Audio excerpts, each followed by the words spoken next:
This dough is well rested. Fermentation has begun. And we're going to be now putting the dough gradually into its final shape. And we're going to talk a little bit about that. One of the things I do want to talk about in terms of fermentation is that, actually, before I get to that, I am going to weigh this dough just to get a final weight, see how much we lost. So this is weighing out at 950 grams. The original weight, if you remember, you've add everything up, it comes out to about 990.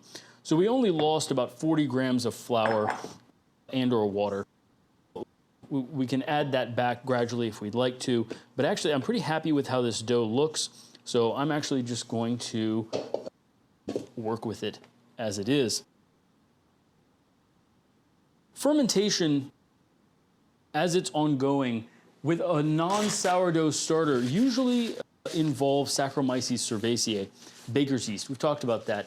It's a monoculture and it can lead to a lot of immune problems. It does not break down the gluten to the same degree that a sourdough does.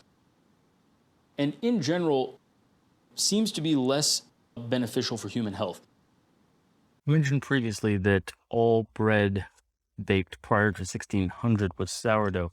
The Egyptians were using leavened bread that was wild yeast based, but was pretty hit or miss. The Romans were using sourdough fairly regularly, using yeast that were found on the skins of grapes. Beer barm, the foam that is formed on top of beer during fermentation, was used as a leavening by Celts in Britain, and that was actually Saccharomyces cerevisiae, not sourdough. And there was a relationship between brewers and bakers so that bakers could buy their yeast from a local brewery. And from that point forward, there was a progressive move toward isolating and mass producing Saccharomyces cerevisiae, and the process became progressively more industrial. Part of the reason it became more industrial was to build a loaf of bread, not only more quickly, but more reliably. Rather than going through all this process, you were able to mix the dough together, bring it together, use yeast, and 4-6 hours later you were done. We're gonna have to put this in the fridge here in a second, and it's gonna be 12-14 hours of rising. It's just a much slower process. The pre-shaping that we're gonna do is basically the process of getting this somewhat lumpy dough into a little bit more of a circular kind of a shape. But the whole point of pre-shaping and shaping, which we'll do next as the next step, is to start to generate tension on just the outside of the dough without really compressing the inside. So we're gonna pull, and as you can see, it's starting to stretch there. And now we're gonna pull this way, and it stretches, and we're gradually rounding that out. So you can see it's starting to create tension on the outside. And we just keep moving it around, making it circular. You can kind of just keep working it around. And this starts to build that tension.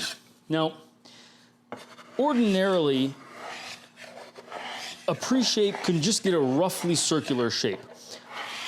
With this dough, I've had better luck getting a really tight pre-shape because you need a lot of tension in order to get the spring. So the tension on the outside forces, in the oven when it starts baking and all that gas starts expanding, it forces the direction of the expansion upward because the outside is tense and we've made a slash in the top. And so we're setting up the dough here to rise as high as it possibly can once it gets into the oven. So I'm getting quite a tight pre-shape here. I am disturbing the gases at least a bit, but we're gonna have a second rise after we've shaped it, and that will provide most of the gas. The gas production and the fermentation actually accelerates exponentially, and so we're starting to get into that rising portion here, but we still have a lot of room left to go. So as you can see, it's starting to stick to my bench knife here, so I'm just gonna moisten that just a little bit to prevent that sticking. And now we've got a pretty good amount of tension here. Now, in order to facilitate forming a nice tense skin on top, the next thing I'm going to do is I'm going to dust that with flour. So that's going to actually dehydrate the top of the dough. And it's going to suck moisture into that bit of flour. I'm going to prepare the surface here. And as it sits, it's going to start pulling fluid into the flour, and that's going to help form a skin that can be tensed further with the shaping step and then create a nice slash just before we bake. So I'm going to invert this again. We don't want to lose moisture. We just want that moisture to soak into the flour, and we're going to wait 30 minutes. We'll be back.